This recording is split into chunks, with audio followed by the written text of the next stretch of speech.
You're listening to the Rolling Vets podcast by veterans and for veterans and civilians alike. I am Lucas Monster, co-host, and I am flanked by my Marine veteran peers, Aaron Pata, Chris Ellis, and our special guest, Michael Hanson. We would like to extend an invitation to you, the listener, to journey inside of our realm to discover what it means to be a rolling vet. Damn, I fucking nailed that one. I didn't get the last one. I fucked up, but this one I think was like pretty clean. Yeah, make Pata do it next. Yeah. Ooh, there we go. Yeah, we should. I got you. We should just to fucking throw a curveball. Yeah. Yeah. I already saved it. Like it's a Word document that I just fucking random like memorize this shit. I'm not like cerebral about that kind of stuff. Star Wars logo. I have like Star Wars rollout. What's up? Sure yeah, Disney like have something to say with that. A podcast in a galaxy far, far away. You know, a galaxy near but you. You have to say it like Yoda. Oh yeah, you have to speak. We'll hire you for the voice audio, right? You do your best impression. Yeah. So, Mike, Sgt Hanson, currently active duty. You're with 3-3 still? No, I haven't been for almost 2 years now. Damn. So who are you with now? I'm actually PCSing. So after 3-3, I PCA'd in Hawaii to Headquarters Command at Camp Smith. Yeah. Called Marine Forces Pacific. I hated my life there. Yeah, Mar 4 pack. Yeah. I hated my life there for almost 2 years. Talked to the monitor, got hooked up. Now I'm heading to an I&I unit in Northern Illinois. Oh, that's going to be fucking dope. So I'll be north of Chicago by like 20, 30 minutes. Damn, that's going to be pretty dope. And so when we jump into this, so where are you originally from? And what led you to enlist, man? I'm from Austin, Minnesota. And then the land of 10,000 lakes. Yeah. Give or take a few. Yeah.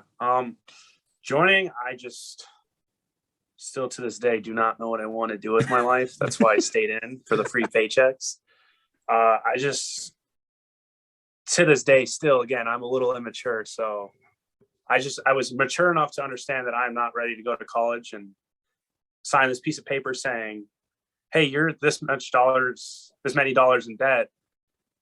Here's a piece of paper you get after 4 years saying you did something. Just didn't sound right. And then like my senior year, I was barely there. Sounds like a DD 214. What was that? You can argue that sounds like a DD 214. After 4 years, you get a piece of paper that said you did something. Yeah, but I'm excited for that one because I have a plan now. I'm gonna get out after this. I've got 3 years left. But yeah, so I didn't know what I wanted to do. Still don't know what I want to do to like go to school for, but I'm just ready to get out now. It's not what I thought it was. Yeah. What did you think it was? A lot cooler. I don't know. You think it was like with your boys back on the block or what? What was that? So you think it was like you were with your boys back on the block or what? Yeah, man, walking around with my hands in my pocket. Like it's the one thing I miss is my freedom. I got a question for you. So what's it like compared to your first enlistment to your second enlistment now? Because now you're a sergeant, so obviously there's that respect thing you get automatically off the bat when you go into a new unit. You're not a junior Marine anymore. So what's it like transition to a new unit from there? Yeah, and also on top of that too, second part of that question is like you were a wire dog originally, right? I was. Yeah, so talk about like when you first got in, like what was it like being a wire dog and having that transition when they got rid of your MOS, and then the rest of Chris's question. I'll answer that first because it makes more sense because chronologically. Okay. So when we joined, or you guys all joined around the same time, I joined in 16, the summer of 16. Hey, same. Let's go. August, baby. July boot. No. Fuck you. So joining, I had an open comms contract. And when I was joining, I was just a fat out of shape, senior in high school. So I joined doing like 5 pull-ups, and my recruiter kept it real with me. I wanted to be, like everyone wants to be an 03. He's just like, dude, you're not strong enough. He's like, if you can come back to me in a month doing at least 15 pull-ups, I'll give you an 03 contract. And, leaving the office, I was like, yeah. The next day I woke up, I'm going to go for a run. I'm going to do some pull-ups.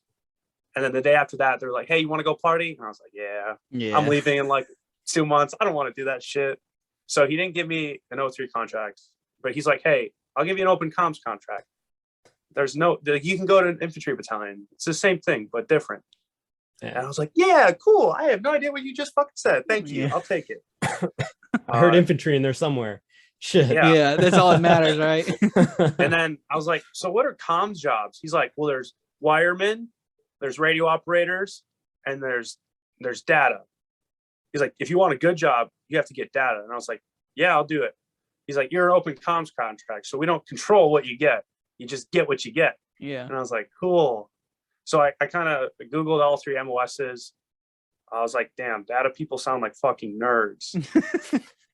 Wiremen, like, okay, like if you think of a wireman and read what the MOS says on like Wikipedia, it actually sounds like you're wiring shit up. Yeah. But obviously that's what I got. It's disappointing. That's all it is. So what do you do? So I have no idea about any comms MOSs really, like radio operators, fixed radios. We don't even fix radios. We use radios. We don't even fix them. So carry heavier you pack. worked in, you were in headquarters company for a while, right, Pata? No. Well, I thought the same thing for a while. I think everyone thinks because he's just around. Yeah, like, I always thought you were all the fucking time. always in the fucking battalion building. You're always in the blockhouse. Every time India called, I was just like, you're there. But no, so data guys were always the ones that like would go fix internet issues. And then obviously getting to 3.3 and I think it was like May of 17, like being a wireman, the only time they'd send me anywhere is like, hey, someone's cable's fucked up. Go fix it. So like the first like 6 months in the fleet, because I got there as a PFC, was just like, hey, go fix someone's Cat 5. So and my Cat first, 5 for the first 6 months? Pretty much. Like, dude, and dealing with Mingy's fake foot injury, you know, the whole. But no, like my first call I ever went was with Linquist to India. And I was sitting there fumbling with the crimpers, making the Cat 5, and then First Sergeant Moon came out. Getting yelled at by First Sergeant Moon. That shit was funny as hell. He's like, who are you? In this thick accent. I stood up, you know, like all motivated, high fade and shit. I'm like, PFC Hanson, First Sergeant. And just, he's like, what are you doing? I was like, I was told to come here to fix this. No, he's like, good. He'd just look at you. He'd look at you that stare. He's just like, he does the RoboCop scan. He's like looking for infractions.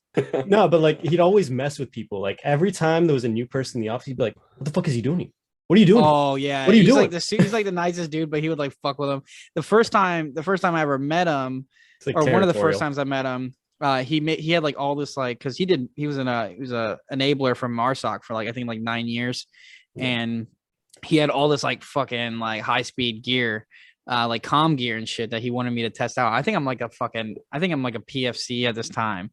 And so he makes me get like 2 152s and come to the blockhouse, and he's like hooking up all his gear. We're doing radio checks. He's basically just op checking all his shit. And then he's like, okay, now we need to put some like distance to see if this shit still works.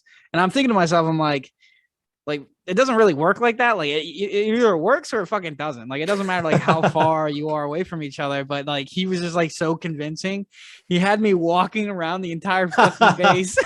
Like he'd be like, go further, and he had me like walking around like this little fucking dumbass boot with his radio, like, and he's like he's chilling in his air conditioned office, like antenna like pointing out the window, kind of shit, motherfucker. I think he told someone to go get the keys to Humvee once, and they were legit gone for like 20 minutes, like looking for the keys for the Humvee. He finally calls him up. He's like, "So did you find the keys?" Like, or batteries? I think it was Cochrane actually. Chem-Lite batteries. Chem-Lite batteries. Yeah. Oh man, that's fucking great. So they got rid of your fucking MOS when you're in. They just decided to like fuck wire dogs. When we first got to Oki, so a Marine they were referencing on your guys' last episode, Staff Swimmer Gia. Our first month there was just, we'd get in, he would say a lot of words, right? And I was trying my hardest to listen because I was actually trying to learn. So like I would just look at him, he'd be talking, and then I try to write shit down.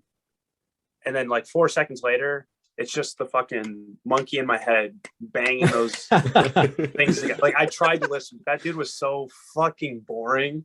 I don't remember this dude like at all. I don't either. I don't know who he's talking about. But he was just the weirdest dude.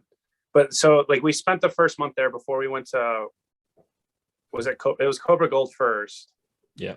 And then Cobra Gold, it's like, hey, get on this. The battalion commander's waiting for his internet. We're just cramped in this fucking tent, and it's like got Lieutenant Boss walking in and out. Gunny O'Connell and his shiny head walking in and out. Yeah, Just like there's too much going on. I can't concentrate. Yeah, Stevie J wanted his Wi-Fi. Dude, I was about to say, like, I don't want to be that guy, but oh man, the world's gonna end. The BC doesn't have his fucking internet. Fucking I cocksucker. can't check my Outlook. Like, I don't know how I'm gonna. Yeah, I was data during that fucking time. So, like my whole section's getting yelled at for that entire time. Yeah, I get fucking Wi-Fi pucks and shit. So when did you? So But you said so it changed. bombed, It changed while you were at while we were at Okie, and then so you the had official to, change was October of 17, like the Yeah. fiscal year. But we didn't get to do anything hands-on until Cobra Gold. Okay, That's where but we like, had those- so when did you? So that was basically your responsibilities and your duties basically like changed overnight then.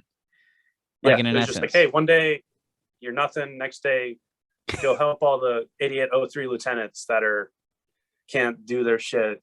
Yeah, and it was on like on the job training, right? A lot of it was like on the job training. Well, Which is correct me if I'm wrong here, but wasn't like this official job change like my MOS 0670 51s were going to 71s. Yeah, 21s were going to no 21s didn't change. I mean, Yeah, 31s going to 12s went to 31s. Oh, 12 12s went to to 30. 31s. That's So what what's it the was. difference between the So- the 06 31 and Yeah, 06 so 71? an 0671 is more servers, and then a more 0631 is more switches and routers.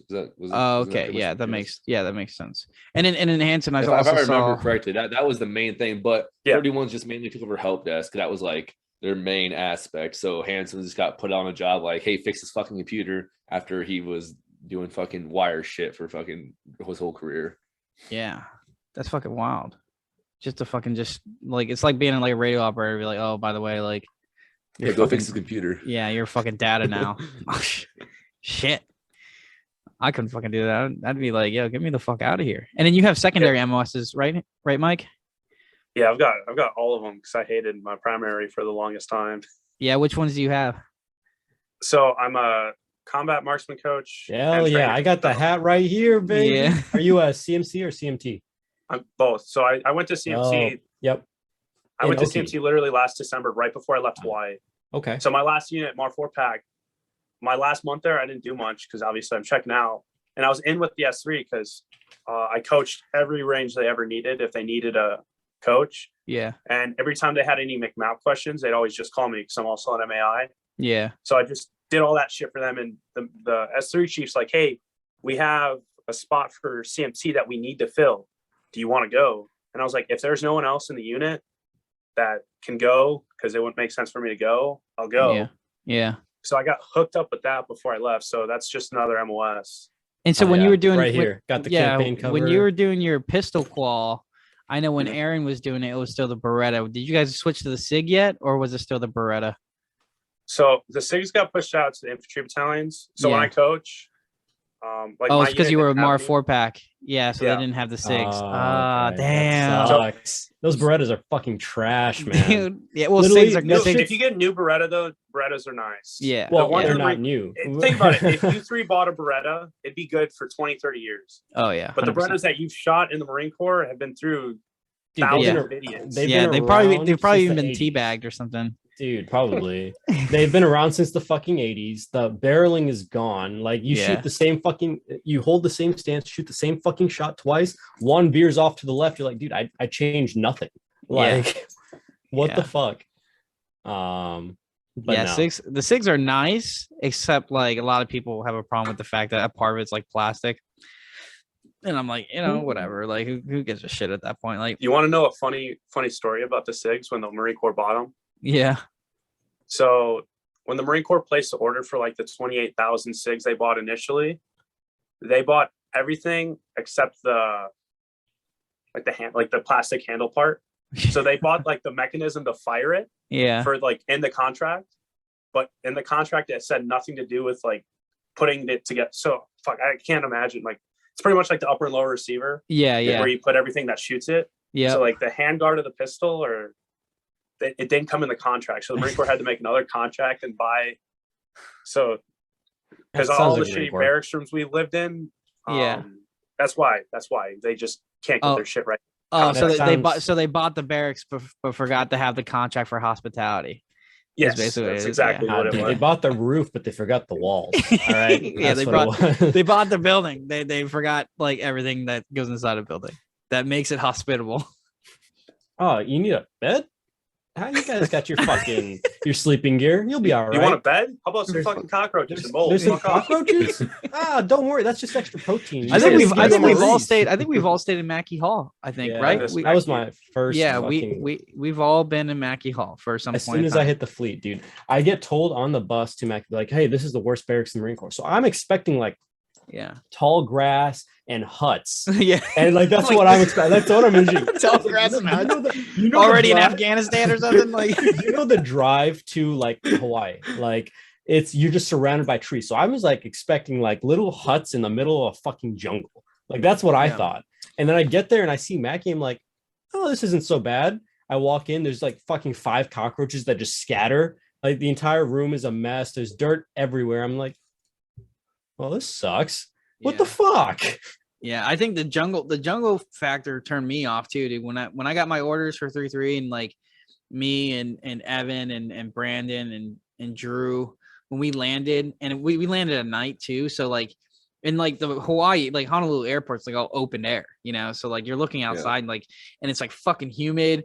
And then like I saw like all the foliage and I was like, damn, I was like, that's the one thing I did not want to do. Like when I got in the Marines, I was like, my dad was in Nam and he was like, dude, the jungle is just there to fucking kill people. Like it's just like that's it, man. The jungle, like there's nothing fun about it. There's nothing great about it. There's no benefit of being in there. You know, there's just nothing. And that was like my biggest thing was like, man, I don't want to fucking do the jungle. Of course, get stationed in Hawaii and like when you train in Hawaii, like it's all fucking jungle. It's like motherfucker. No, and dude. then we went to So here's the Oki question. and then jungle warfare training. Like it's like fuck this shit. Dude, the like, first year that sucked. So here's a question for all you guys. What were your first thoughts when you stepped off that plane and got hit by that fucking air? Like the Hawaii air. Yeah. Well, first off, when I fucking first got my orders when I was in comm school at like 2:00 in the morning, people were banging on each other's doors trying to figure out where you're going. And I brought mine up, and it 3-3 was currently in Japan at that time. So my order said Japan at first. Okay. And I was like freaking the fuck out because I did not want to go overseas, man. I was like, I'm from small town Ohio. I want to be like at Lejeune or something or Pendleton. Like I don't want to fucking be in fucking Japan. Whatever. So fucking I was freaking the fuck out. And then I found out I got Hawaii, dude. Oh my god. You guys were fucking upset about that shit. I was hype as fuck, I was not- dude. I wasn't not upset. I was wasn't not upset. I at just all. didn't expect. When I thought of Hawaii, I didn't think of fucking jungles. To be honest with you, like it didn't even cross my mind. Really. Like yeah, when I thought of Hawaii, all I thought was beaches. Like, I was like, damn, this shit's you fucking thought dope. Waikiki Beach dope. I'm gonna Yeah. be partying every day. I spent I the was whole like- fucking night looking at like online about like fucking Honolulu and shit, and like where to party at. I was like fucking looking at cars already in Hawaii. I was like, oh, I'm fucking Yeah, pumped, no, bro. Oh yeah, you got that car real quick. What happened to her? I Which fucking one? sold it like a month in and then bought another one and then sold that one and bought another one and then Yeah, Mike, you used had, that, like you 8 had an times. Audi first, right? It was like An Audi A4, then I had a TT, then I had a Charger RT, and then I got a Chrysler. How'd you fit in the Audi TT? Because you were a big boy when you got deployed. How I was 188 pounds, bro. Oh man, dude, I think the most I weighed was like in the Marine Corps was like 215. Yeah, and that Yeah. you That was wanna tell them that story? right before our first deployment. No. You got up there again when we were in Okinawa. You were like at 2. Oh, the second time, Yeah. because I was like, I had like something like 5 months left or something. I was like, oh, You were just I'm checking the drinking, fuck- bro. Yeah, and I was Yeah. dude You were drinking just like drinking. a fucking fish, dude. dude. Like You should. I think That's the what it highest, was, bro. highest I got when I Slayfest. was in the highest I got when I was in was like 194 to 196, I think. My max weight's like 186. Yeah. I think my Like, max was like 191 or something, dude. So like, Yeah. dude, I was fucking, and a lot of it was the alcohol. Like when I stopped drinking alcohol, bro, like I lost so much fucking weight, like so quickly. It didn't hit you too because I remember he was like, "Man, I can't go back on BCP. I can't fucking do it." Oh, I I've got 5 months never left." went on BCP. I never That's went what on you said. BCP.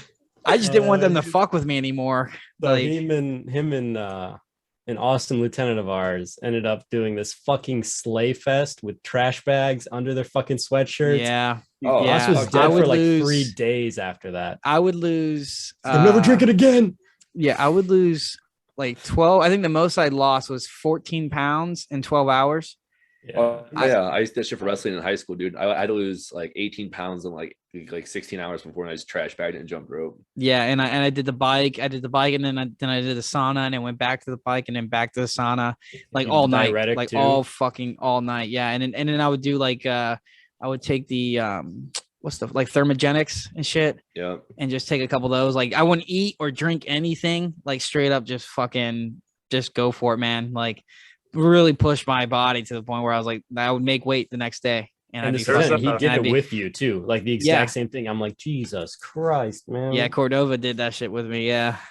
You guys remember the both Marines shot hole in Oki? Which one? Was the one of the Artie out front? Yeah. The one. So just have to tell a story, Ellis. So we went to Chow, right? Son of a bitch. You know, he already knows. Story time, baby. Let's go. All right. Before we tell a story. Whoa, we gotta preface it with something. Oh, okay. Hanson fucking talks so much shit. All right, like good. I like him already. Talk shit to everybody. No matter what's going on around him, he's gonna say some shit to what you're doing. But he loved fucking with me because I wasn't fat when I was in, but I was always like overweight, and I always had like fucking sauce on it just to make weight before So I was like, yeah. I got so much shit for that from Hanson. Fucking constantly. Work. I'm fat. Just no. So all right. I don't know who he went to Chow before me, and I don't know who was with me. Was it it might have been Revanche, Queso, or Basal, one of us, because we always went to Chow together. So Ellis was sent with Tejas. I was sent with Revanche. He's across from me. Okay, whatever. Whoever you're sitting with, God, it doesn't make a difference. He had a huge plate, like the plates, the bigger plates that you can get right next to the salad bar. Yeah, the ones for the salad. Yeah, so it was nothing but like salad. He maybe had some ham on it and bacon bits from the salad bar. And I sit down and I was like, "It's a nice salad you got there." And he's like, "Yeah, man. Weigh-ins are in a couple weeks. You know, just trying to slim down a little bit so I don't have to stress on the back end." And I sit there, just loading it up, right? Just pulling that motherfucker back. And I was like, you know, let's eat salad or green food all day and still fat, Ellis. Cows eat grass all fucking day and they're still. He quit eating. He grabbed his tray, stood up, didn't even say a word. He just fucking left.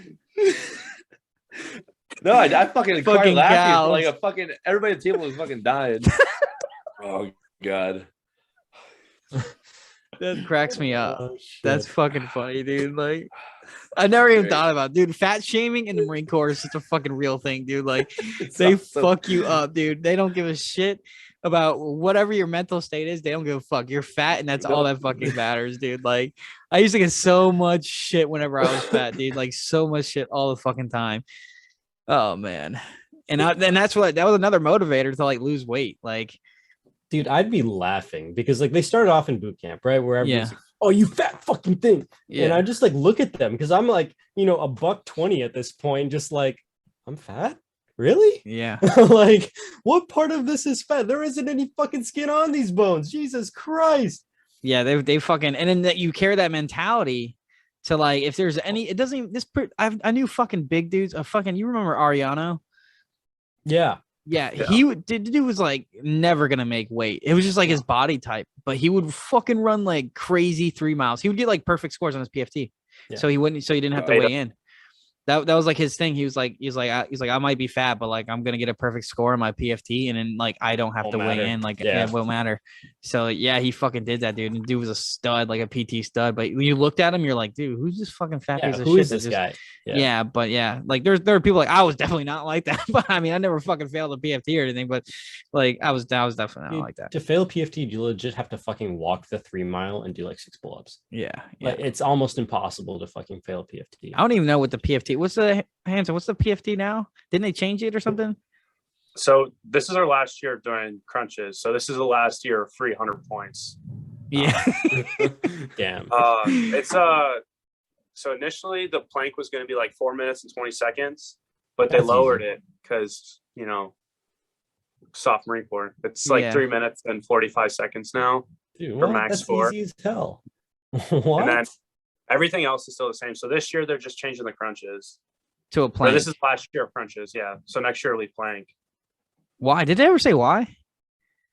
because how they can know people if like you're cheating. Ellis were getting perfect on their crunches. I don't know. Yeah. Hey, I'm gonna fuck who you are. All four of us fucking lied on every Oh, goddamn yeah. fucking PFT we Oh did. yeah. Never Oh, lied yeah. on crunches. That shit was easy as Yeah. hell. Yeah, I am not a blue falcon. Like I am not a buddy fucker. I will not fuck you on your crunches. Like it's everyone needs them, you know. Everyone needs the 1, points. 2, Every 25, 27, every little bit 29. helps. Every little bit helps. Is what I'm saying. Oh, which fucking reminds me. I text you guys about like an announcement. Yeah. Let's hear it. yeah. So In the closet. right. I knew it. Four words. United States Coast Guard. No. Reserves or active? Not me. Carolyn? Yeah. Oh, Defendo. Yes. Dependopotamus. Here we come. Yeah. So my girlfriend of 3 years now.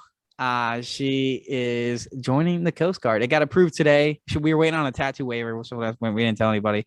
And then so like they were gonna deny her pretty much because she has a tattoo behind her ear.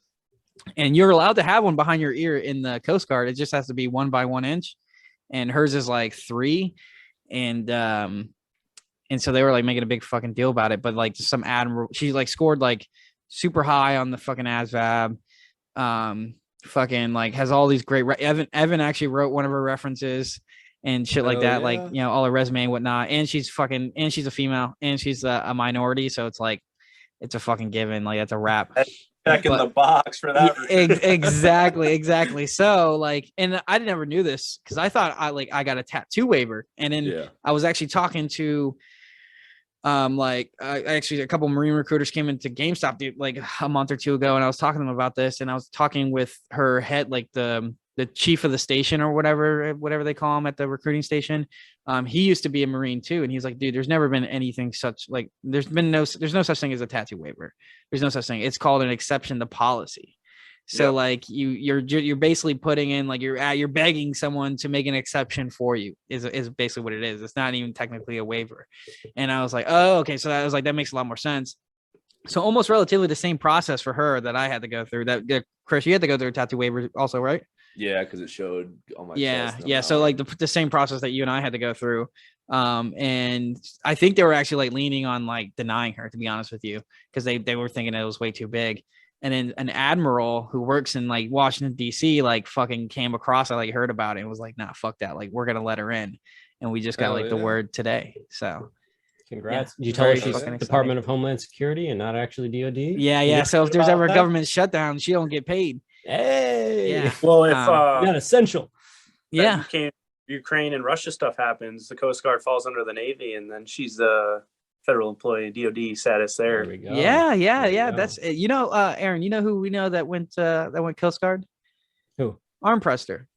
No. Yeah, he moved. What? He's in Tampa, dude. He's in Tampa, Florida. Did you guys know Armprester? Sounds familiar. Yeah, I think he was guy. Was he? Guy. Did he? Tall, lanky. Yeah. Was he ever in S3 for a little bit? I don't think so. No. He used to work really closely with S3 though, because he was like that. His position. Garcia moved there. Yeah. Garcia were close. So Armprester used to work with the S3 because he was kind of like almost the equivalent of like our S3. This guy, right? And like headquarters. Yeah. Yes, yeah. Knew him. Yeah, that's him. Yeah, he lat moved, I guess, from the Marines to the Coast Guard. And the fucking Coast Guard recruiter, he was like, dude, like, I get so many Marines that come to the Coast Guard. I was like, really? He's like, yeah. You got Grant, who was a corpsman, moved to Waterman in the Army. Yeah. And I think he switched to something else again. Oh, really? Yeah. He's actually, so I have his like email and stuff, like, but he wants to come on here. Yeah. So he's gonna be one of our next guests for sure. So when I saw Hanson, I actually thought Hanson from First Platoon. Yeah. He's got the same name. Yeah, Michael same Hanson. name. Yeah, that's crazy. Yeah, he's like he's the soulless version. He's the ginger version.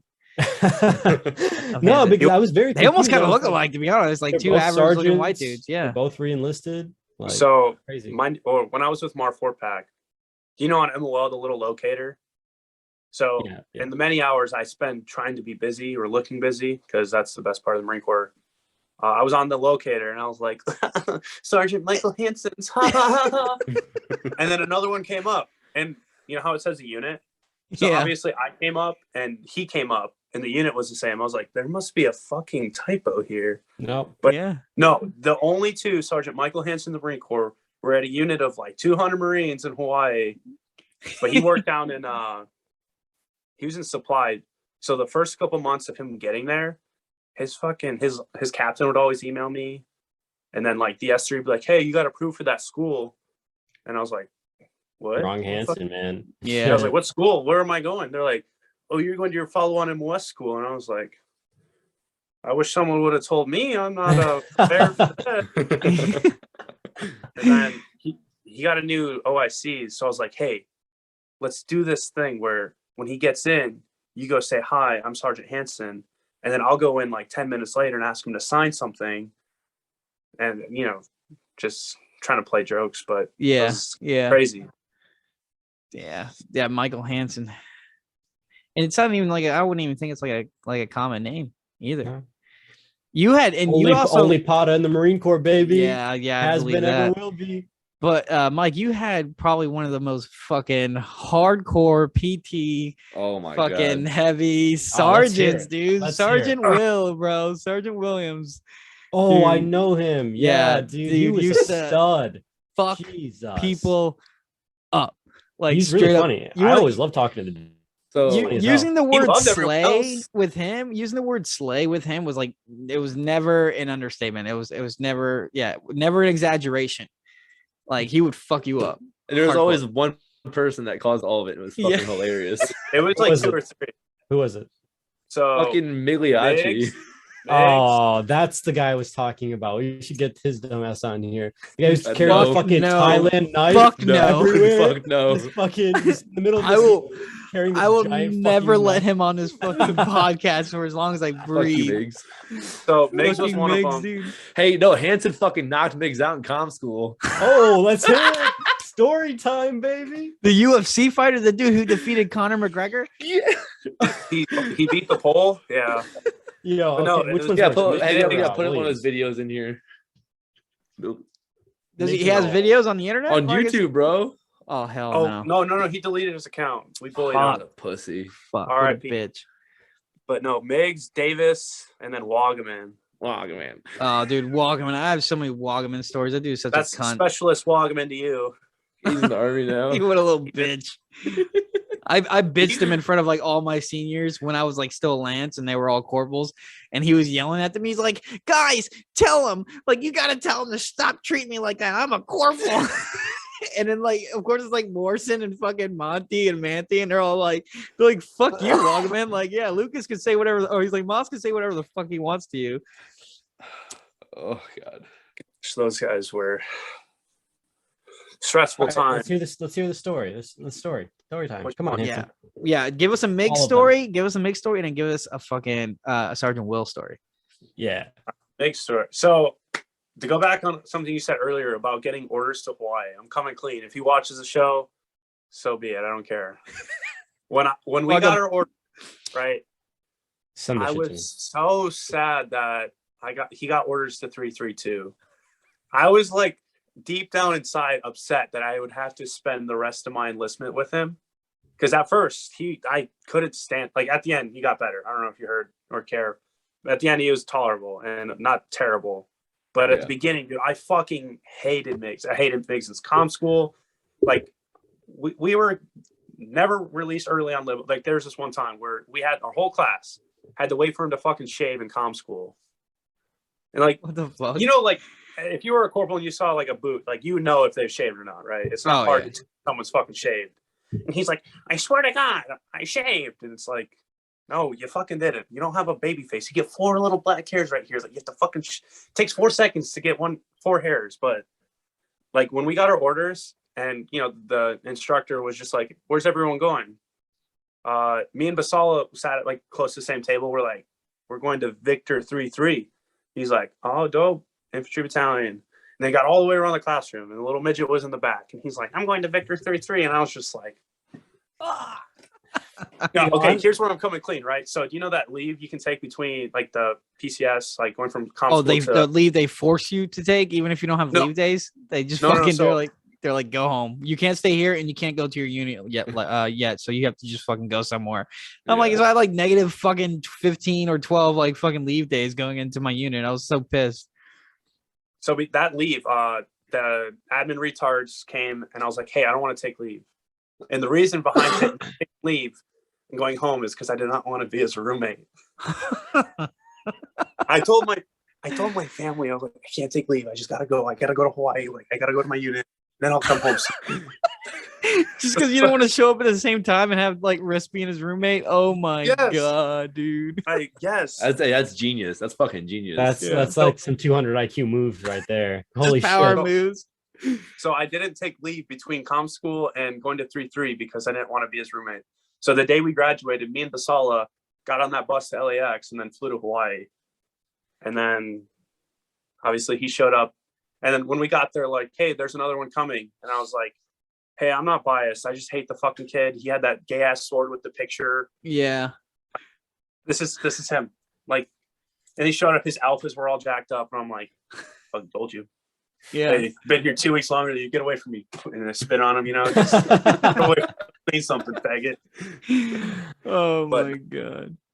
So then to like go right into the next, Sergeant Will, he checked in a week after I did. Mm-hmm.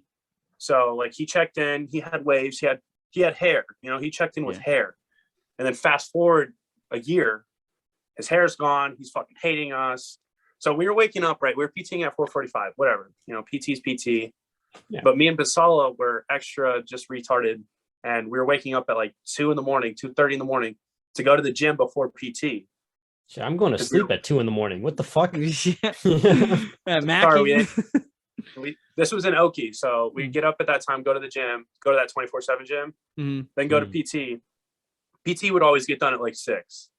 And, whatever we did, regardless, he's like, hey, you have to be to the shop at 6:30. Because this was during the MOS change. Yeah. So we were there early learning, and I was just fucking brain dead the whole time and fucking monkey in my head, smacking things together, not paying attention.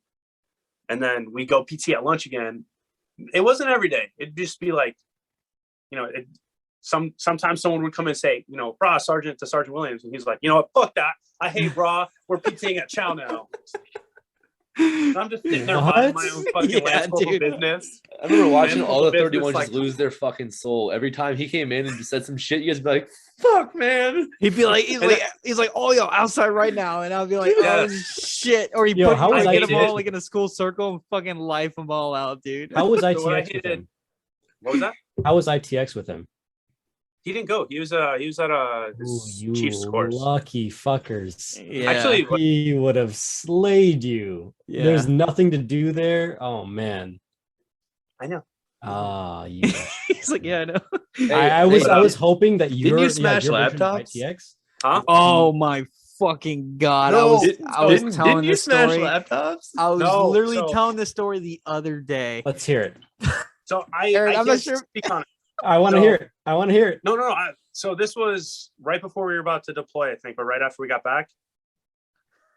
It was right before. It was before. I think it was before. It was probably like your first month, like that you were there. So no, because it was the first or second time I had duty. So I got lucky when I got to 3-3. I didn't have duty until the battalion's first leave block because I went on leave a little early. So I was RBE or not. So I had leave, or I was on duty for the first time when everyone was on like the battalion leave block before the first UDP. And then the second time I had duty was like a week before we deployed. Oh, okay. And so like that limbo where like nobody's doing shit because they just got back from leave or went to deploy. Okay. So I was on duty the night before. I show up at 8 and I was like, hey, Rod, gentlemen, can I go on duty recov? I'll get you an energy drink if I can go. So they let me go on duty recov. And I wake up to Basala coming in at Chow. He's like, dude, someone's getting fucked. And I'm like, crusty face. I'm like, what's going on? He's like, dude, they took sledgehammers to computers. And I was like, not thinking anything of it. I was like, oh, okay. I wasn't there. All right, so then every time I'll tell the story because this is what happened. All right. Yeah, Aaron, Aaron, I think I told you about this too a long time ago. So Cepeda, maybe that like was like, yeah, smash the laptops as a joke to Miggs, right? Yeah. Oh no. Wasn't it Miggs Hanson? I wasn't there. Couldn't tell I'm you. pretty sure it was Miggs. I forget who it was. There. When in I'm pretty doubt, sure- it's fucking Migs. Yeah, I'm pretty sure it was Miggs. So he got like a bunch of other junior Marines and they took him outside and like smashed the laptops. I was there at the time, so was Tellez. Tellez was on our ticketing system, Remedy doing stuff.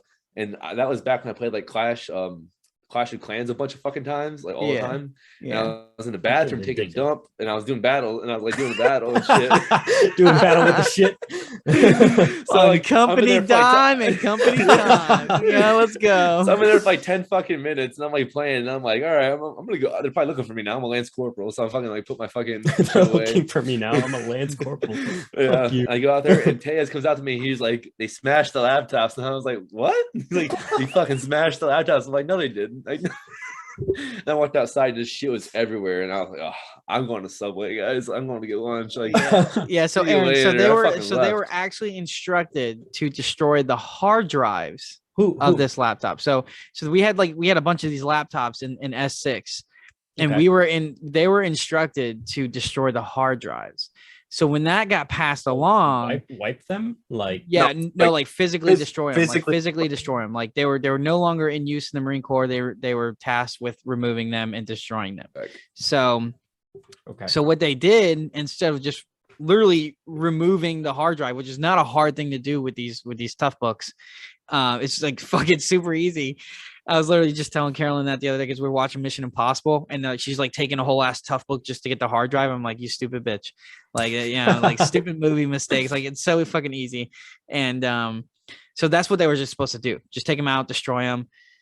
They just kind of got this idea like, oh, the hard drives are inside the laptops.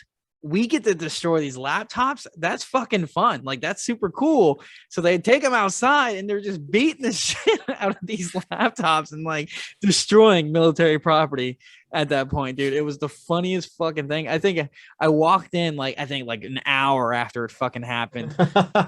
and Staff Sergeant, I think Staff Sergeant Martinez was there, wasn't she? I think so. Yeah, so she was already with us like in a unit, and she was like, what? And she's like, Moss, you're never gonna fucking believe this. And I was like, what's that, Staff Sergeant? She like fucking told me, and I was just dying laughing. Morrison came in and just started fucking roasting everybody just because of the fact that they're fucking idiots. Oh my god, dude. What part of? I mean, you tell a Lance Corporal to destroy something or a PSC. Yeah, to that's destroy what I'm something. saying. Yeah, that's they're what gonna happened. destroy it. You know what I mean? Especially Cepeda. I think Cepeda was a sergeant by then too. So who got He fried? was a Somebody got corporal, I fried for think. that. Oh, Who it was got a fried for that? corporal. So No one got fired. Yeah, nobody got fired. Nobody got No one like, got in trouble. Yeah, Nobody got fried for that? No. Yeah. Bro, I go over here. Somebody fucking breaks a radio, like destroys it with a sledgehammer. Someone's Oh, like, I'm going to you know, jail. yeah, exactly. But they Because can go over they're- here and destroy how many fucking computers? I don't know. It was only like a handful. It was like 12 or some shit. Yeah, What? dude? It was a lot, bro. Bro. Yeah, I can't imagine. It's like going to Best Buy. Like go to Best Buy, just grab 12 laptops and just beat the shit out of them Guys, Like, I that's lost my that's- mags on the Military, range. military ones with Yeah. serial numbers on them. with serial Had to be numbers on accounted them, for. and that were probably overpaid for. Like they're probably overpaid for by the U.S. military. They're like 2,500 a piece, 3,000 Yeah, a they piece. were nothing wrong, you know. Yeah. They're still accounted for. They just, sir, you just can't use them, There's- you know. Guys, Just I lost picture- my knots. Everybody online, find this shit. Hey guys, I destroyed 12 computers. Oh, don't worry about it. We got it. Just picture like a Oh fucking, no, it was a big fucking deal. yeah, it it was a was. huge deal. Yeah, Yeah. just picture a fucking There's a Lance Corporal. Investigation and shit. Yeah, just picture a fucking Lance Corporal like beating the shit out of this tough book, and he's like, "Yeah, man, not so fucking tough now, are you?" Probably stabbed it with that fucking knife from Thailand. Just He's fucking getting after it, dude. Like, yeah, it was a big fucking deal, and it was like they were definitely the laughing stock of the fucking battalion for a little bit. Is that why after that. everybody always like shout on Miggs? Is that the No, reason? no, because Miggs just fucked up No, every no, chance he could. Yeah, Oh. literally, like this dude just couldn't fucking He get just it right, could bro. not fuck up. Like, Yeah. this All is right. bullshit. Terrorist fucking recruit. I want to see a mosh pit between Rierick, Williams, and fucking Rierick? Miggs. I want to see who wins, bro. They would all find a way to fucking like kill themselves. In that sense. Like they'd all find a way to kill each other. What about Miggs shows? got caught Like, smoking a fucking cigarette in the girls' bathroom on ship. Like What the fuck? What would make you even want to do that in the first place? Migs. There's a smoke deck. There's Oh, I literally gotta- you could see like the outside. Go there, man. and it wouldn't stop there. Like that's it wouldn't stop there. He was from like the kind of like the same sort of area of like one of my ex-girlfriends. And when he told me where he was from, I was like, oh, yeah. I was like, oh, I dated someone that lived in Trenton, New Jersey. And he was like, oh, what's her name? And I told him, and he was like, oh, I know her. And then like shortly after that, and this was like back in fucking 2017, like shortly after that, I like get a message from her, and I hadn't like talked to her like probably like fucking like a year and some change. Like I hadn't like we were just not on talking terms. It wasn't like bad terms or anything, but it was just like we just we're just living separate lives. And she hits me up out of blue. She's like, hey, who is this person? And she sends me a fucking picture of like Migs like messaged her, and he was like trying to act like he knew her when she didn't even know who this fucking person was. Like he was like trying to like create like, I don't know, dude, maybe just to have like something in common with me or something. I'm not saying like he was trying to do it to suck my dick or anything. I'm just saying like that, like it just is there's just something just not there for him to like go as far as saying like, oh, I know this person, and then like trying to find like proof or trying to like fabricate some truth. Manipulate the truth or like fabricate some truth to like make it, just so we can have like something in common. That dude, he made up so many. He said he had a UFC contract. He said he was a published author. Like, dude, no shit, dude. This the published is real author shit. thing fucking cracks me up, dude. He was walking in that, and Waldman was like not having it. Dude. He's like, there's no fucking way. Are those kinds of people just drawn to the Marine Corps? Because I could tell you two other people. Yeah. Like fucking, we got Ryan, we got Williams. Oh my god. Riggs, we got, it's just weird. It's like, like I mean, that's what like everybody wants to be an alpha male. So much for not name dropping people on this podcast. Fuck them. Fuck them. Did any of you guys had to sit in on one of those? What the fuck they used to call them? Like they're like panels. They used to like call like some NCOs out and like fucking put them on a panel. And you like shoot the shit with like the colonels, and it's like that. It's kind of like the audit that they do with the fucking battalion. What's it called? Oh yeah, I've heard of that, but I never breakfast. What's it called? Is it the breakfast shit you're talking about? Well, like where you go to breakfast with like with like that. No, that was fucking lame. No, not that one. This one is like you're talking to like majors and like colonels from other units. They're brought in to like audit your fucking battalion, like your unit. I never heard of that. Fuck, I can't remember what it's called. Ugh, it drives me insane. But like, anyways, longer story longer. If someone fucking ever remembers it, somebody better tell me, because that's gonna drive me crazy. But so actually, my platoon leader, platoon commander, Lieutenant Cordova, he's a MARSOC right now. He's a fucking badass. He's like, hey, he's like, Moss, we need someone from India Company. We need the NCO from India Company to go fucking, basically like shoot the shit with these like colonels and stuff about like these various topics in the Marine Corps. And I was like, dude, I'm the last fucking person you want to send there, because I will fucking snitch on all you motherfuckers. Like, I'm throwing everybody underneath the bus. And he was like, no, that's exactly why I want you to go, is because you're very vocal about these kinds of things. And I was like, fuck it, whatever. So I went. Longer story longer. Shmoo. We are on the subject of like sexual assault in the military, and specifically in the Marines. And a lot of people like, this conversation itself could be a whole ass fucking like episode. But like my whole point when I was talking with these people, they're like, what can we do to like minimize this in the Marine Corps? Is basically one of the questions that they're asking, like kind of get just like, I'm in a room with other NCOs from 3-3. And I was like, yeah, it's fucking insane. And that you can go in the military and be in this environment in which you are technically a predator, whether it's like in a sense of like killing other people or just, just being like an apex. They're basically training you to be an apex predator. And I was like, there's no psychological evaluation whatsoever when you come in. There's just absolutely none. Like, they're just like, oh fuck, this person's got a high school diploma and they scored above like a 32 in YASVAB, like, and they're not physically fucking deformed. Like, let's just get you in. Yeah. And there's no psych evaluation. They literally, the only question they ask you is like, hey, are you depressed, or have you ever been depressed? And you just say no, and like that's it at MEPS. Like that's the extent. But like then you get the people like Migs and Williams and fucking Ryan and numerous other fucking dipshits that come in that obviously do not benefit from being in that environment. Everyone under them suffers. And because of that, they become literally cancers. They become cancers in the fucking Marine Corps, whatever branch, and they grow. And those are the people that fucking stay in, and then they just take advantage of their positions of power, and it's just a fucking yeah, like that motherfucker, like dude, he's the one with the fucking razor jawline, like right? That's him. Okay, I've never had very many. He'll rip your throat out though. I don't know, like maybe from the PX. Yeah, like he went to Afghanistan and he was just the fucking PX dude, like ringing motherfuckers up and shit, and like unloading shit in the warehouse for like baby wipes and batteries and moonbeams and shit. I mean, that's not on him though, right? Like Marine Corps placed him there, like. But no, it is on him because he stayed. You have to volunteer for that position, right? Okay, well that's different. Well, probably, yeah. That and the fact that he stayed there for a majority of his career. So it's like in a way he did choose, because you can always fucking lap move eventually if you wanted to. So that's what it really came down to, and that's why he was a big dickbag, And I think he was our first sergeant. First sergeant. Yeah. I never had him as my first sergeant, so I wouldn't be able to. You're lucky. Yeah, you're fucking lucky. We had first on, but then we had first on French. Right, he was dope. I had him for like I think a month or two. We only had him for like a couple weeks, I think. His arm was in a sling the entire time I saw him, so he wasn't really very hands on. Yeah, he was, and then after that is when we got First Sergeant Moon, and he stayed up first sergeant. I'll never fucking forget like the first sync meeting he sat in on.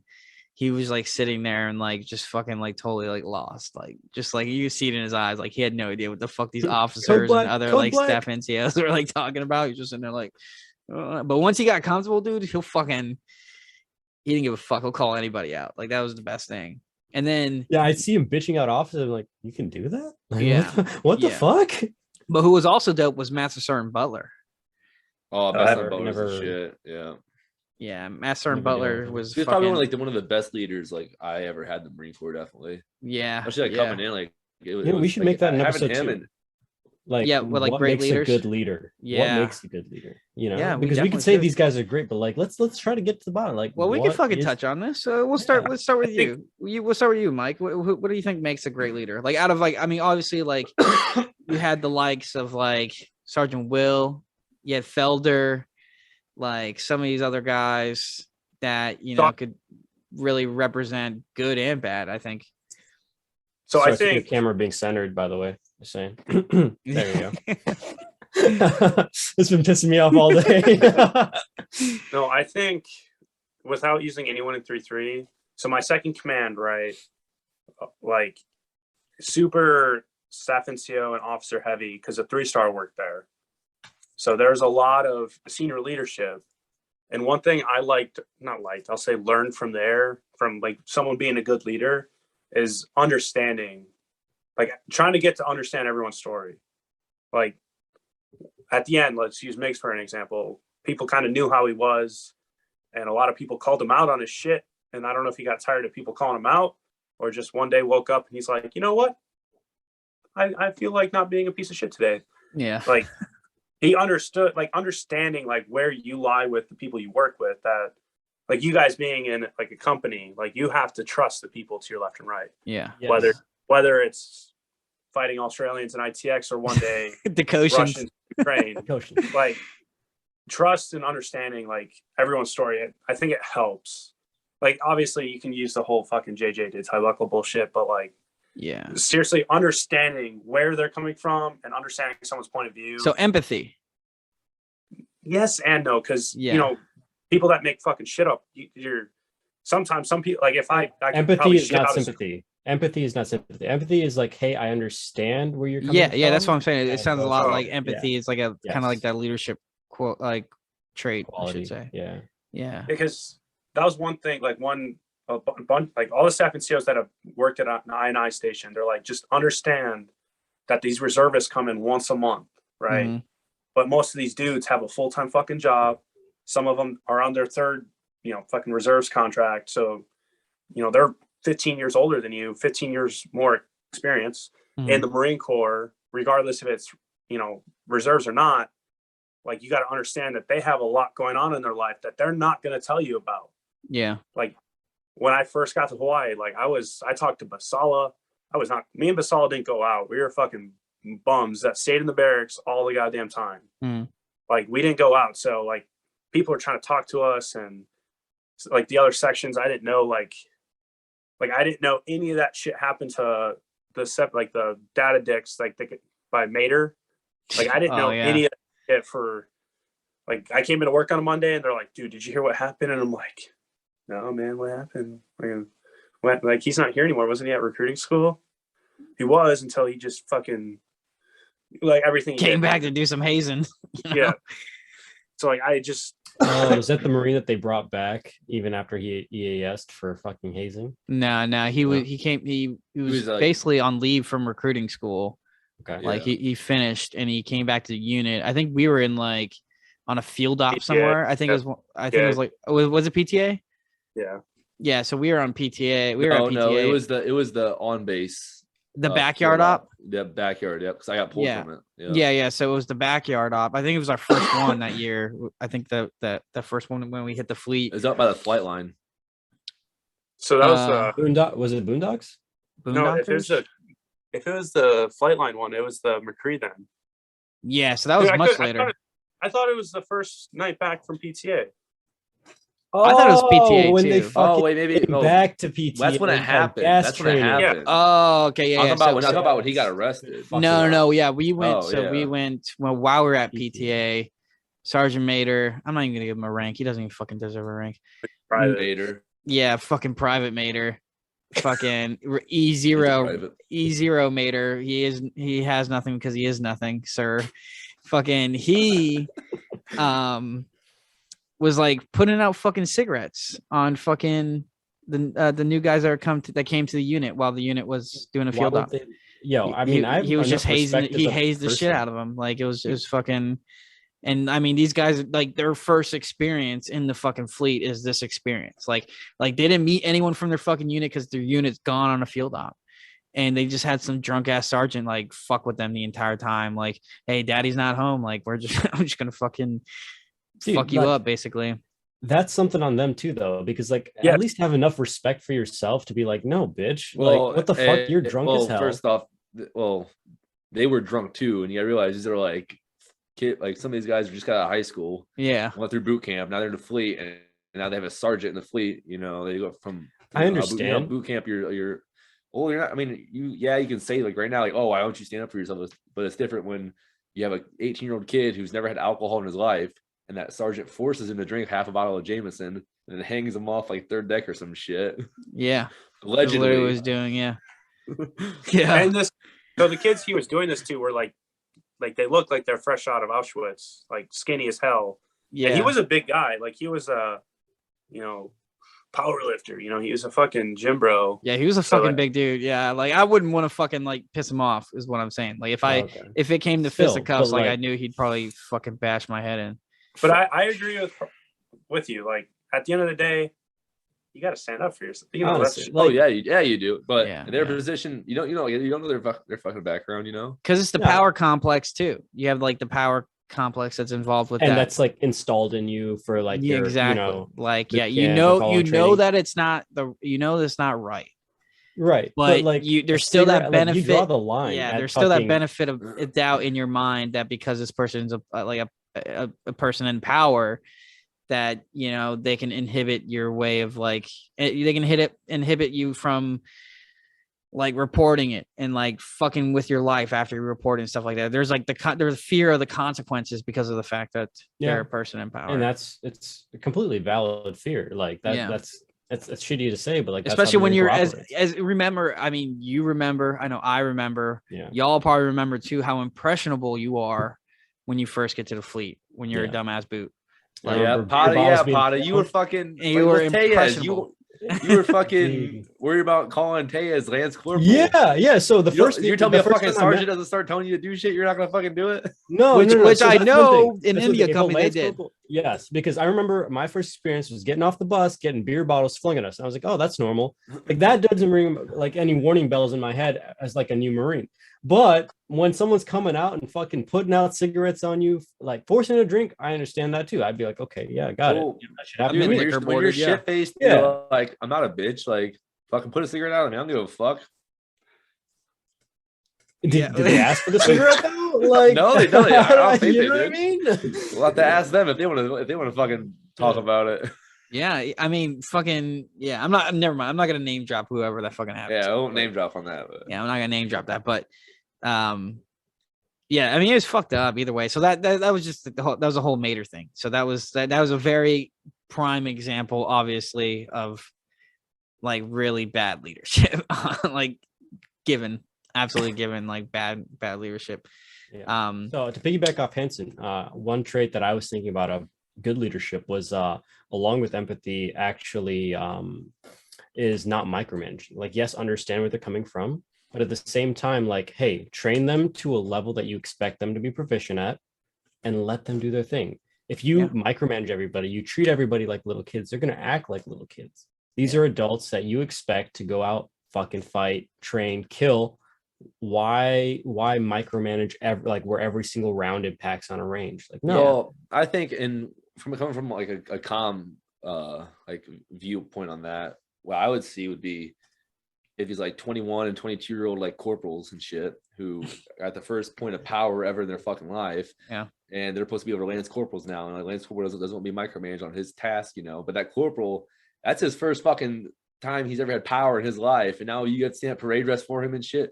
There was so many people that took a huge power trip when they picked up and the comp put for sure. Checking your power, not micromanaging. And but I'm saying like that was like a big downfall for me. Like seeing that as like a Lance Corporal and shit was like seeing these fucking people just turn into assholes because of their fucking rank. And see, I think that's another one, like learning from other people's mistakes, like saying like, oh, picking from other people, like, hey, I like what he does. That's dope. I hate that this happened, so I'm not going to do it. I'm not going to be that asshole whenever I pick up. I'm not going to be that asshole when I'm in charge of whoever. Yeah, but that doesn't happen. Yeah, no. But for your thought, Aaron, about like the micromanaging thing is like there is a famous quote by Patton, like George S. Patton, where he's like, leadership is not telling someone how to do something, it's telling them what to do and letting them surprise you. So when I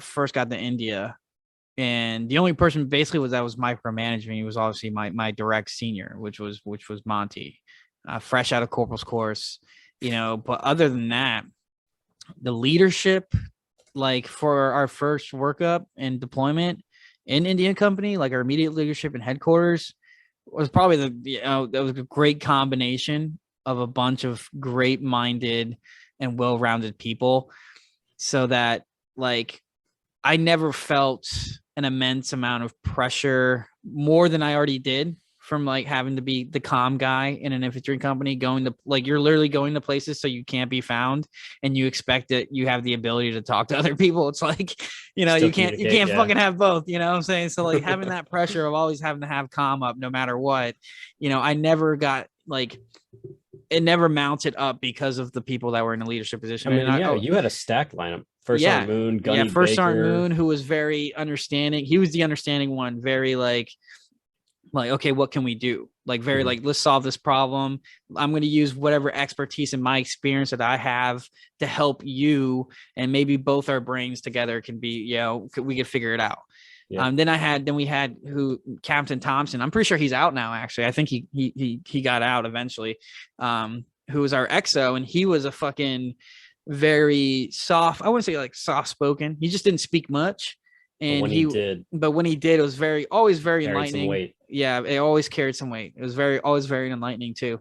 And he was a very hands-off guy. And he was like, hey, to be honest with you, I don't know shit about comms, but I know enough to like, I'm going to have your back no matter what. And he did, dude. Like he fucking, anytime shit hit the fan with battalion, with comm related, he always had my fucking back. He always had Morrison's back. Like, and he was super dope. And then you had yeah, then you had your Gunny Baker, who he knew probably just as much about comm as I did. So he was the person we couldn't bullshit. I couldn't say it was solar flares. I couldn't, yeah, I couldn't say that it was like all these fucking, phenomena that's going on in the world. And that's why comm's not working. Cause he knew it was bullshit. He knew 100% it was bullshit.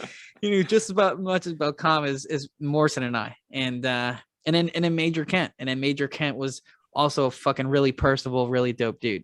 And like, those are like, all of them. I can have a fucking rant on about all of them as individuals, but collectively they made a great fucking team and made like my great like leadership. They left the best impression on me, I think, like leadership wise, and also like various other NCOs that were in India company, like Apia and some of the other great ones that, like they just fucking, and then taking pride in the fact that you're a leader, I think is a big thing.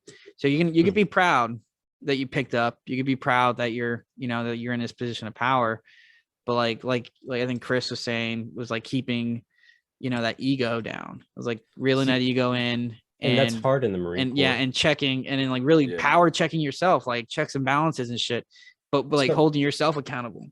And I think it's hard to hold yourself to that standard in the Marine Corps specifically, because right after you pick up corporal, right, they send you to corporal's course, and what do they say there? Hey, your lance corporals are no longer your bros. Your lance corporals are no longer your buddies. They are underneath you. And they preach that. And so like going from there to being like, okay, yes, but also no, because they're going to pick up soon, like you have to kind of juggle it correctly. Yeah. You picked up before me, right? But we were still close. Yeah. And I'm pretty sure I pinned you. Yeah, you did. Yeah. And Mike, did you pick up sergeant before or after you left 3-3? After? Okay. Did you have any subordinates whenever you made it to Marfor back? Yeah. See, with that, all of the people I had were like a non-deployable unit. Yeah. So no field, nothing. So when I got there, I'm like, hey, when do we go to the field? Like, what do we do? Like, yeah. When's this road show fucking start? When is this pony show on the road? And they're like, what are you talking about, dude? Because at the time there's 4 other corporals there. Like we made a great fucking team. They were like how you were saying, like the bros, like they were all bros. And then when I got there, we got like a boot drop too. So it's like a lot of it was their first time getting Marines. So they were like certain things, it was grinding my fucking gears. They're like, they were telling the new Marines like, hey, go do this. And then I understand some of the stress that I may have caused as a junior. Now, like the junior Marine, like, why are we doing this? Why are we doing that? So like what? And first, there's like that balance of like, hey, you need to do this now because I'm telling you. And then there needs to be teaching times. So like there needs to be a balance there, because the 4 other corporals, like there's one of them, like he's a dude, he's a Chad, he's still in, he's I love him, we talk all the time, but he was like my little fucking, because he was short too, so it was beautiful when he'd yell at these kids. Like he was where like were you at when you sent that? Where were you at when you sent that fucking Snapchat of you in a class and you just started putting the fucking camera on every fucking one of these motherfuckers and just roasted them? Oh, we were at the Middleton. What? Yeah, we were just at like a Net Plus class, so it was on a break. Oh, I thought those were fucking junior Marines. Like every fucking day. They were. Oh, they were? Yeah. So funny story about that. One of the kids, he's like in that classroom that day. He's like, when I first got here, I didn't like you, like at all, and I wanted to fight you. And I was like, I'm intrigued. Why? Yeah. He's like, because all you did was like, because I was on leave for 30 days when he checked in, or like 3 weeks. So when I got back from leave, they're like, oh, you haven't met Sergeant Hanson yet. Oh, good luck. They're just putting shit in his head, right? Yeah. So the first day, and like they love telling the story. I don't know why. So I walk in like, not wanting to be there. This is like during COVID, so just like miserable. I didn't want to go back in. I walk in, all the other like newer Marines, because boot's derogatory now, they're like, good morning, Sergeant. Junior Marine. And I look at I look at this kid, right? He didn't say a fucking thing. And it's just like, that's when I was like, dude, this is the first time we fucking met. Like, so I roast him every fucking day, and I'm like, are you gonna fucking say something? Like, damn, like, wow, you're a fucking PFC. Yeah. Well, it's funny. He's actually in 3-3 now. He flipped as I was leaving. Okay. EPCA, but he's like, yeah, I didn't like you because all you did with like that first day, like you grilled me. I looked like shit in front of everybody. And he's like, and then every day after that, you just roasted the shit out of me for no reason. Yeah. And he's like, I just wanted to fight you. So we ended up fighting like 4 or 5 times. Yeah. We had a fight club going on. The whole like E5 and below knew we had this fight club in the basement. Like we had a board, and one day one of my master guns came in. He's like, what's that board? Like, what are all is that records? You guys fighting down here? And I just looked. Oh yeah, I'm fucking like trying to hold the tear in from laughing. He's like, good to see you're undefeated. You know what I mean? I just pull it down here. Can we post this? I like it. I hope he doesn't catch flack for this. Yeah, no. He's fight clubs. There's fight clubs in every unit. But you don't talk about it. Yeah, that's the number 1 rule. Yeah, that's the first rule. The fuck, Hanson? The first rule is though. His hands are rated E for everyone. Oh shit. But I still keep in contact with them because I hate it. Because I was like a good. Because I brought that like. So what changed? What changed his perspective of you from wanting to fight you and just like belligerent as hell and not wanting to listen to you? Like what did you do? Yeah, you guys touch tips, right? We docked. Kick his ass. We docked. No, I just talked to him. I was like, look, man, there's like, it's a teaching moment when like I tell you to get out a fucking notebook. I'm gonna teach you something. Like I need your attention. Like that's when you ask every stupid question you may have. Like, but like, if I come in and say, hey, you and you go up, see this person, go fix this, do this, go fix this fucking switch, or there's probably people down my throat, and there's no time for me to explain like, right, hey, you need to do this because shit rolls downhill, and to stop that fucking turd from hitting us, we need to fix this, and then it'll just loop back up to the top until the next time they come down.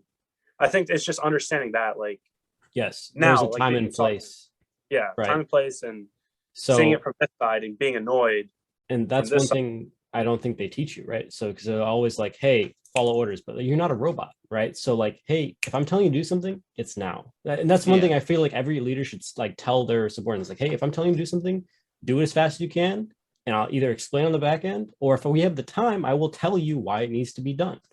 Explain my thought process. I used to love it when you lifed out people, Aaron. It was the funniest fucking thing, dude. Because it took a while. It took a lot. Often. It took a lot, but like when it happened, I was always laughing, dude. I always thought it was so fucking funny because you would life these motherfuckers out, dude. It was the funniest. I just don't remember ever. Any of that.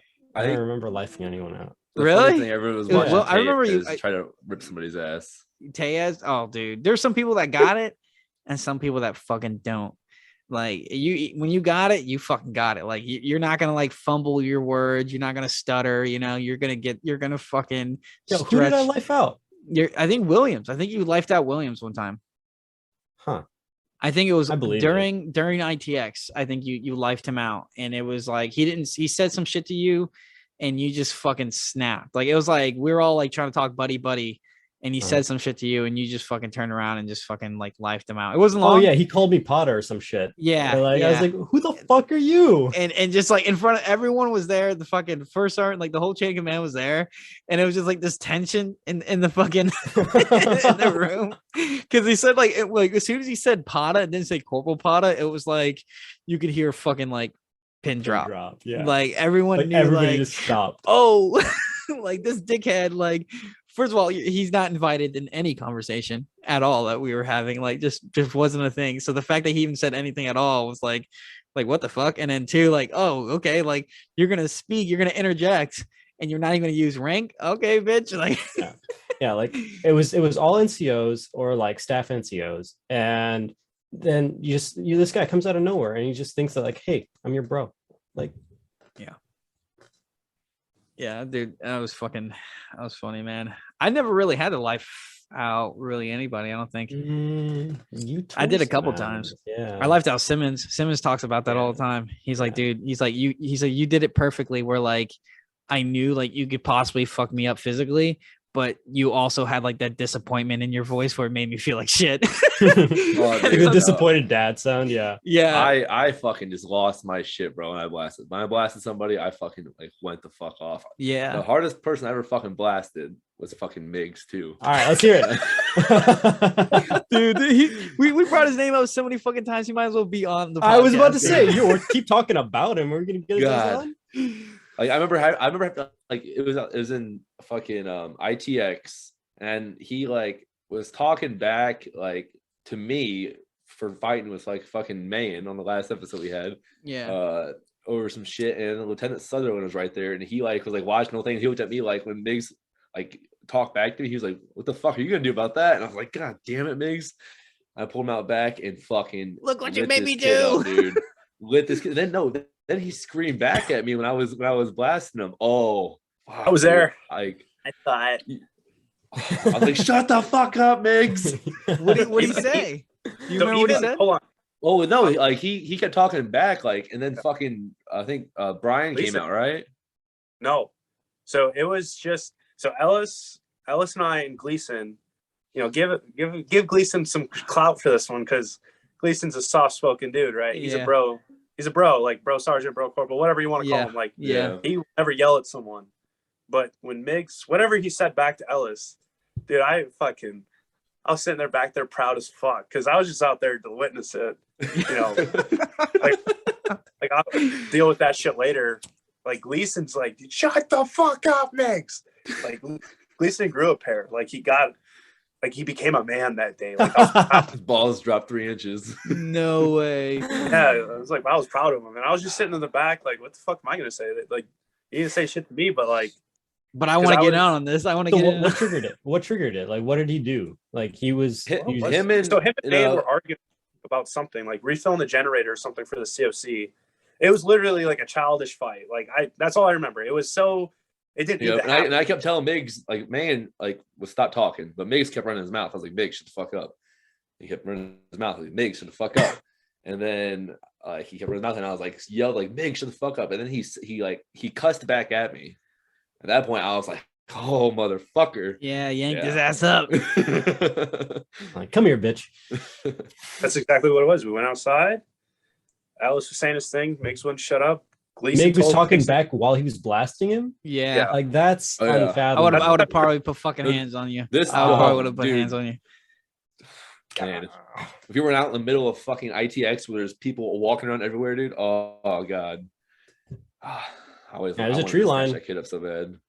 The sand line. Yeah, the sand line. The ridge line. Just go over the mountain. ITX. Our hooch at ITX, since we're on the topic, was fucking hoodlum. I'm sure your guys were lit too, but we didn't have insulation in ours. I was so cold. Oh, that sucks. I don't do well in the cold. One, we didn't have insulation in ours, and two, there was a myth.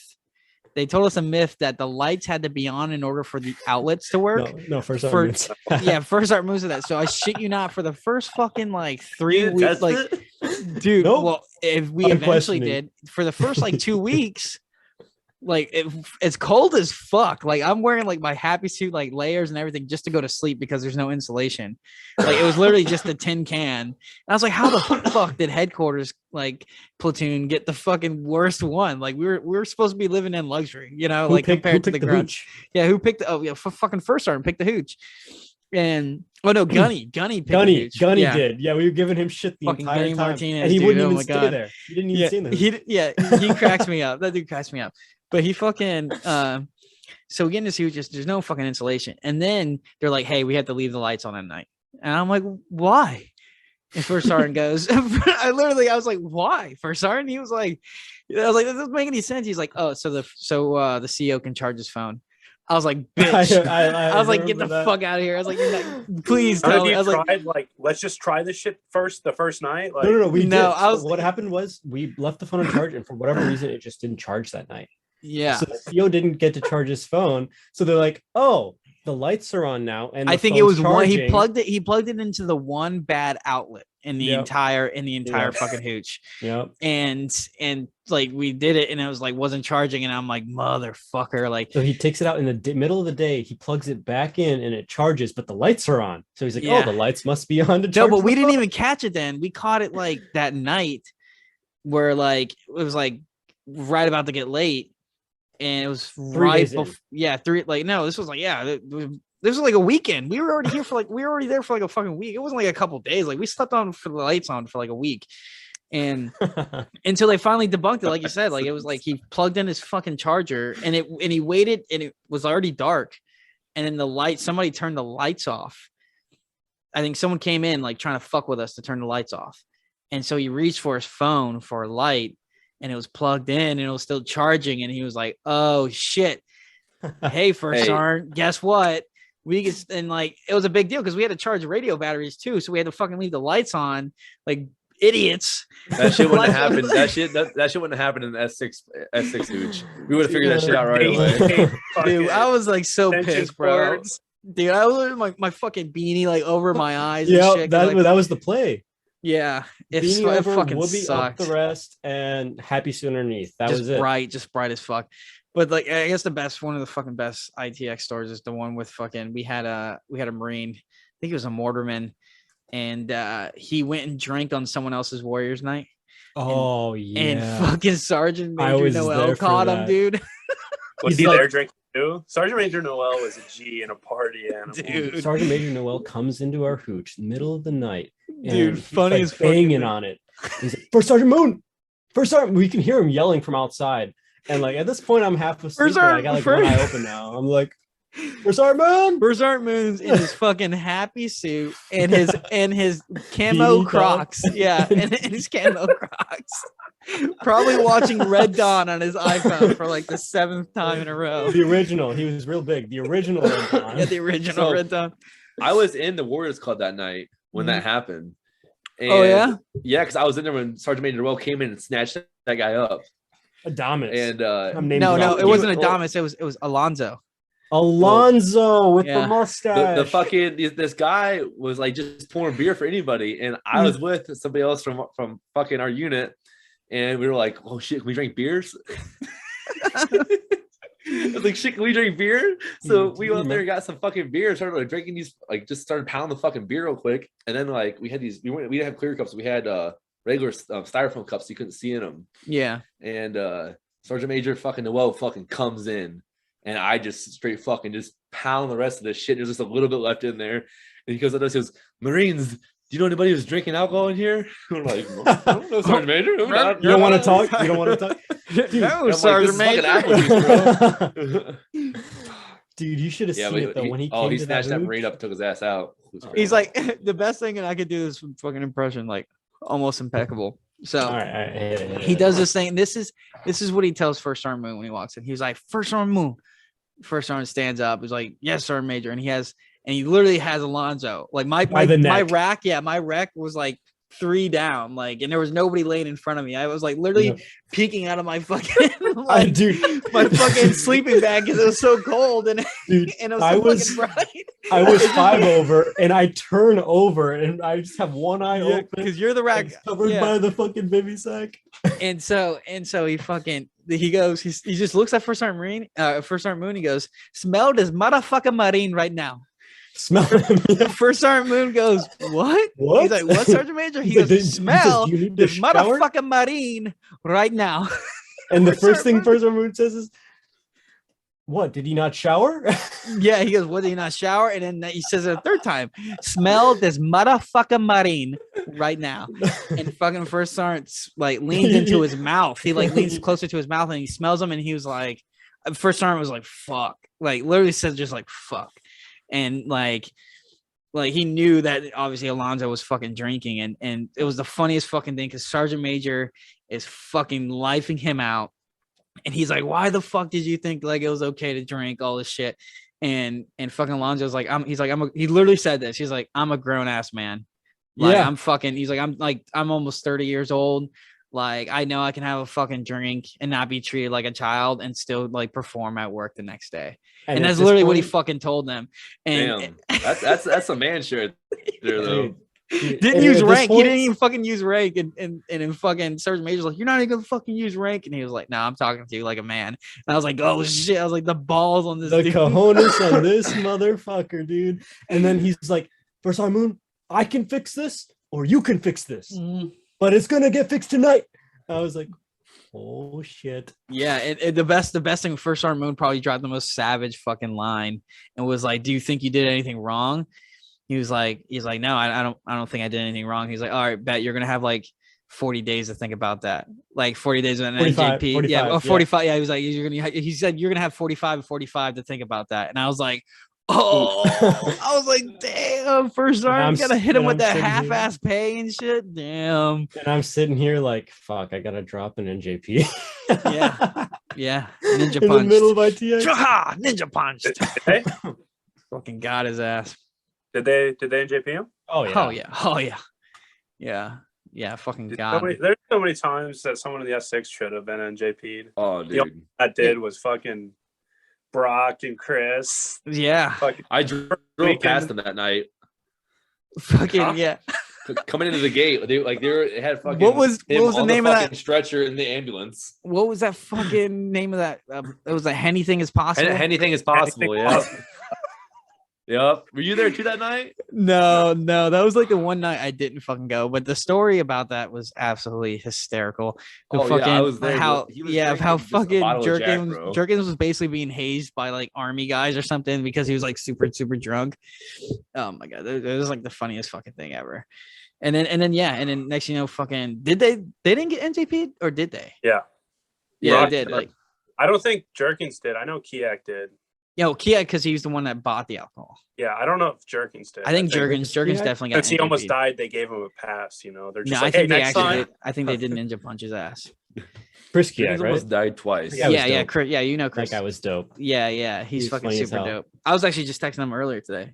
Oh, get him on here. Yeah. I'll ask him. I sent him memes about the Cowboys losing and just never responds. So I just don't feel the love. Yeah. He told you to go fuck yourself. In more ways than one. Oh yeah. Fucking, he's a pretty solid dude. He let me try it. Like he's the first person that I tried to fade up in Okie because I was like, you know what? I don't do shit anyway. I want to make some money. Chris, let me practice on you.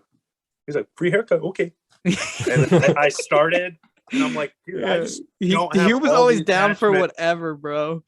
I was like, I just don't have all the attachments to blend it in. So let me just. So I asked Goody. I was like, dude, or I first asked Drew. I was like, Drew, can I borrow your clippers? He's like, nah, man. I was like, all right, that's fair.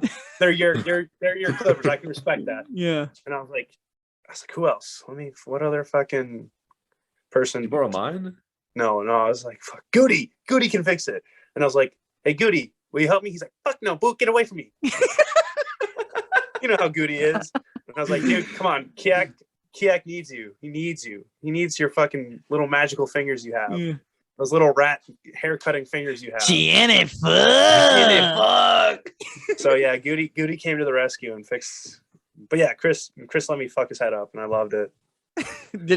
Was Goody able to fix it or not? Yeah, I just couldn't blend it. I didn't have the attachments. So when he went to La Percio, he's like, hey, can I borrow your shit? He's like, yeah, fam. And I was like, all right. Yeah. All right. It's that Mexicano love, man. It's the Cholo Marines. Yeah, and I understand, you know. Yeah, and he's the West Coast. It's the West Coast Marines, eh? Fucking Mexican mafia they got over there. Oh, they just showed me no love. I was West Coast Marine. Mexican cartel, my man. Shit. They run everything down here. Yeah, it's fucking crazy. Yeah, we'll wrap it up here. Any final thoughts, Hanson? What are you looking forward to the most after you get to your next unit? Like you're looking, obviously you want your DD-214 in 3 years, but did you actually like formulate some form of like plan that you have? Yeah, I'm gonna milk the TA system. Yes, do that. I'm gonna try and get as much school as I can done. I don't want to use my GI Bill for my first degree. I want to either use my GI Bill for my master's or another degree. Smart. So I plan on, after I get settled in and figure out their schedule, I want to start school. I don't know, I'm just going to start with my associates for cert, for starters. But that's my main, let's do that shit this year goal. I'm not going to say it's New Year's solution or anything. That's what I want to do.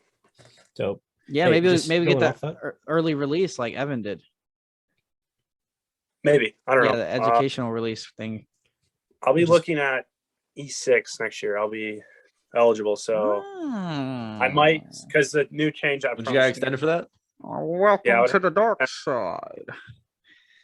So if I get selected and it's not, my number's not crazy high, I might extend for like the 8 months or whatever to pin on, because to pin on E6 you need at least 2 years on contract. So I might end up doing a little more, but it just depends on if I get selected or not. Like extending just maybe like 6 months or something. Yeah, if it's 6 months for the pay raise, and like that pay raise is huge from E6 to E5. Yeah. So that's 6 months of pay if I'm liking it, and that's just another 6 months of TA. But I'm guessing in 2 years I'll get histed and I'll say no. So if that happens, I can't use TA anymore. So let's change the rules. Let's email our congressman about that shit. So TA, and then look into TSP too, my man. Make sure it's out of the general fund and into either the international, the I or the C funds, because I think mine's going in the C right now. Yeah. As far as So just make sure you're looking at that, because I know the international is like super risky, but it's got a higher payout. So just look into that kind of stuff.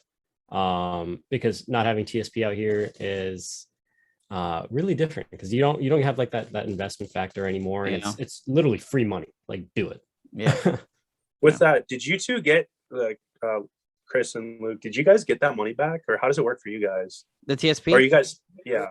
Yeah, I took that money out.